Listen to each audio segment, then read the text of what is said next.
honored today because here have a special guest, Aki, with 10 years experience. Thank you so much, Kak, sudah meluangkan waktunya untuk sharing Ya, menjadi interpreter. ya, makasih sama-sama. Makasih juga udah telepon. So, without further ado, let's jump to it. Okay, so let's start with simple question. Ceritakan nggak Kak background-nya Kakak sehingga bisa menjadi interpreter? Soalnya Kakak dulu memang datang dari jurusan bahasa atau dari kecilnya memang sudah bilingual atau bagaimana? Dan Jadi memang dulu itu kan memang aku dari jurusannya bahasa. Jurusannya itu kan memang bahasa dan kebudayaan Korea. Nah, dulunya itu tuh sebenarnya aku daripada interpreting lebih suka jadi translator. Kalau translator kan kita pakai tulisan ya. Kalau sekarang, tapi semenjak awalnya tuh aku dulunya tuh translator sama interpreter. Cuman selama aku mulai coba-coba istilahnya gitu, ternyata lebih suka jadi interpreter dibanding jadi translator. Tahu Kakak interpreting bahasa apa sih Kak? Sekarang itu lebih mainly-nya itu dari bahasa Korea sama Indonesia. Korea Indonesia, Indonesia Korea. Cuma kalau misalnya untuk translating lebih banyaknya itu Inggris Indonesia, Indonesia Inggris. Gitu. Terus menjadi interpreter Kakak juga menjadi translating ya Kak? Iya, soalnya kan kadang kan kalau misalnya dari persepsi orang-orang ya, kalau misalnya untuk kita yang kalau orang bahasa apa sih dari jurusan bahasa berarti bisa translate dong, bisa interpreting dong kayak gitu. Jadi ya udah gitu kan, ya mau gimana lagi kan. Ya aku juga ngalamin sih. Pasti sering ditanya sama teman, bisa terjemahin ini enggak, terjemahin ini enggak? Bener, jadi kirain istilahnya orang kalau bisa ngomong bahasanya berarti bisa translate dong gitu kan, padahal kan nggak gitu juga gitu kan. Benar-benar. Kalau cerita soal pengalaman bisa nggak Kak? Misalnya pengalaman Kakak sewaktu pertama kali nih jadi interpreter itu, mana misalnya ada yang momen yang nggak terlupakan atau Kalau dulu sih aku pertama kali kan karena dari mulai kuliah ya, jadinya memang pertama-tamanya itu kita dari zaman kuliah misalnya ada semacam kayak education expo gitu kan. Biasanya kita misalnya tiap tahun ada yang namanya expo, misalnya di Balai Kartini atau kalau nggak kayak di Istora Senayan kayak gitu kan, suka ada kayak dari dari universitas di luar, mereka kan butuh interpreter dari universitas di Korea gitu kan. Jadi dulu sih ya namanya juga masih anak baru ya gitu kan, terus jadinya pasti takut banget gitu, apalagi masih ngerasanya kita baru sekolah pas segala macam, masih sekolah, aduh nanti ngerti nggak ya, aduh nanti orang Koreanya ngerti nggak ya, aduh nanti gue dijudge nggak ya pakai bahasanya kok jelek ya gitu. Cuman kayak ayo udah pokoknya kalau nggak pernah dicoba gimana bisa tahu gitu kan, jadi ya udahlah terobos aja gitu. Kalau pengalaman nggak terlupakan tuh apa ya? Dulu, beberapa tahun lalu aku pernah bantuin untuk salah satu interpreting presiden direktur untuk salah satu perusahaan BUMN-nya di Korea gitu.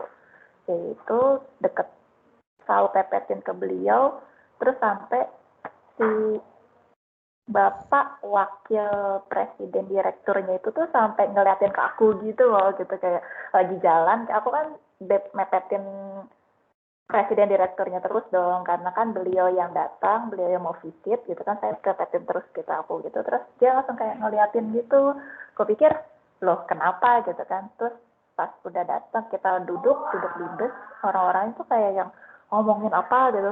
Aku kayak, wah apaan nih? Maksudnya jangan-jangan ngomongin bisnis di Indonesia atau segala macam gitu. Terus pas aku datang terus kayak, kamu emang bukan orang Korea? Gitu. Terus aku kayak, hah bukan, saya orang Indonesia gitu kan. Ah masa sih gitu, kamu dari Korea? Terus enggak kok nggak pernah gitu. Kamu bapak kamu orang Korea ya? Enggak gitu.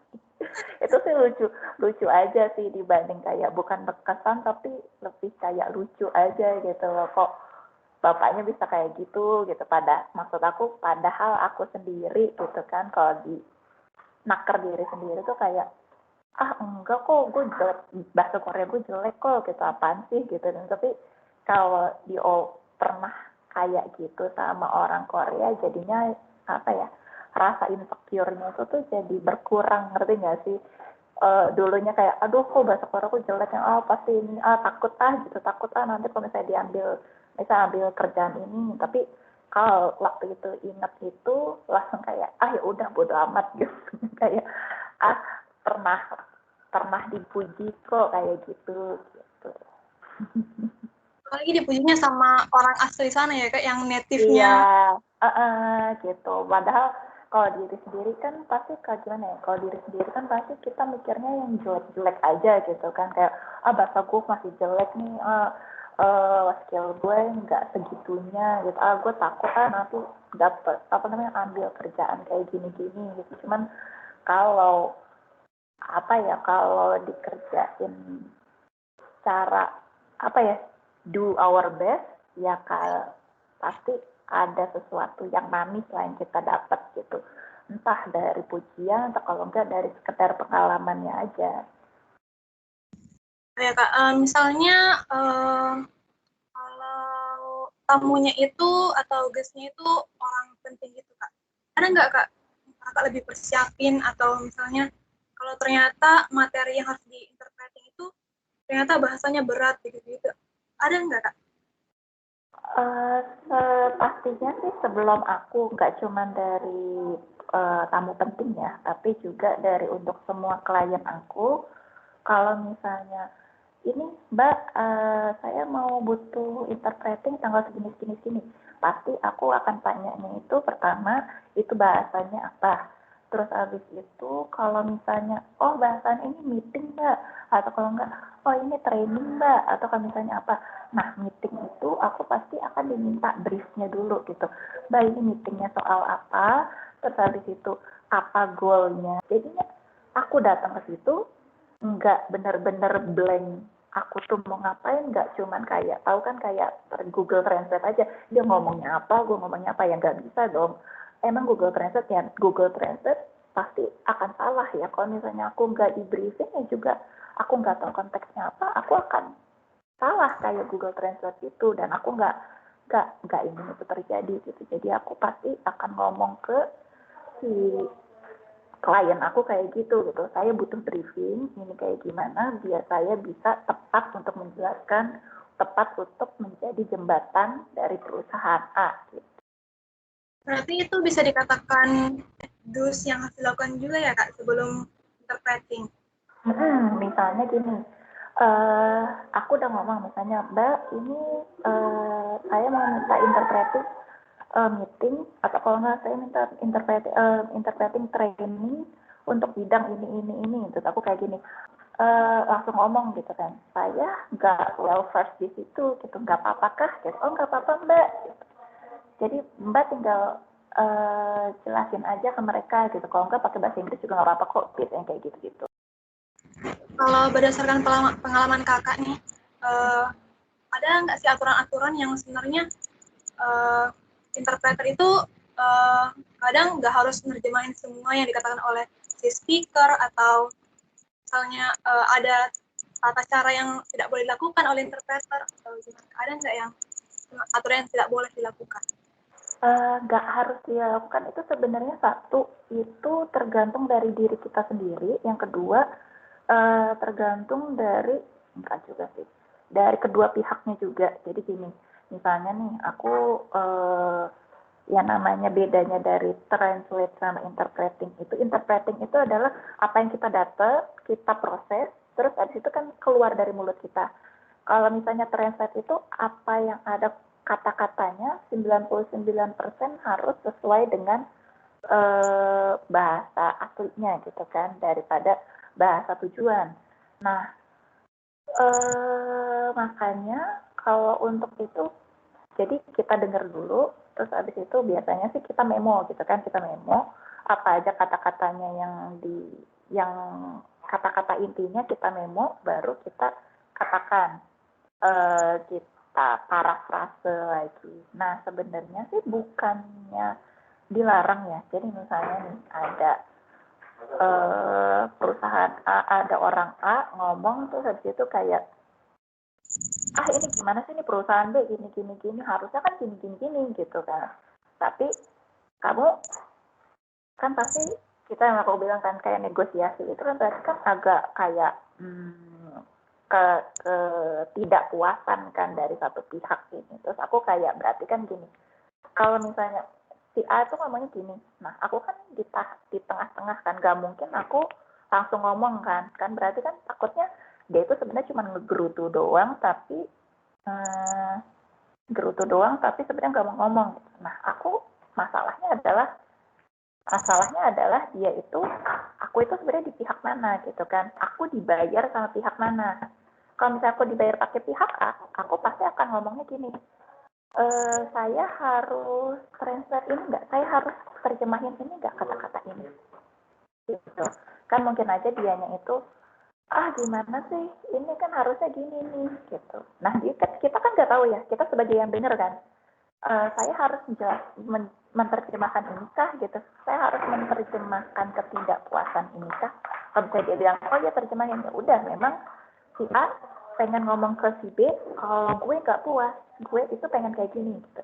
Nah kalau misalnya si A nya misalnya kita itu di pihaknya si B, nah si A nya ngomong begitu, gimana sih kayak gitu. Nah aku biasanya kok kayak gitu, B nya nanya nih misalnya gitu, ini ngomong apa sih, orang itu ngomong apa sih gitu ya. Aku biasanya kalau misalnya si A nya itu gak mau, jangan terjemahin gitu ya, aku pasti akan bisik-bisik, tadi tuh si A itu sebenarnya ngomongnya gini gitu. Karena mau gimana pun juga si B itu kenapa hire aku adalah karena pengen tahu kan sebenarnya apa yang di pikirannya si A gitu. Sebagai sebelum penutup lah, bisa ceritakan enggak Kak? Menurut kakak itu, kakak kan sebagai interpreter itu memandang dunia interpreting itu seperti apa? Sebenarnya sih dunia interpreting itu enggak, sebenarnya translator itu adalah sebagai jembatan. Yang namanya jembatan itu, yang baik itu adalah yang bisa kokoh dan bisa tahan lama untuk menjembatani dua sisi gitu kan. Kan tadi aku bilang kan, sebelum aku kerja pasti aku akan belajar dulu ini. Aku belajar akan begini. Kalau buat aku itu gak ada pekerjaan yang lebih banyak belajar dan lebih versatile dibanding jadi interpreter sama translator. Okay, so that's all for this interview with Kak Afi.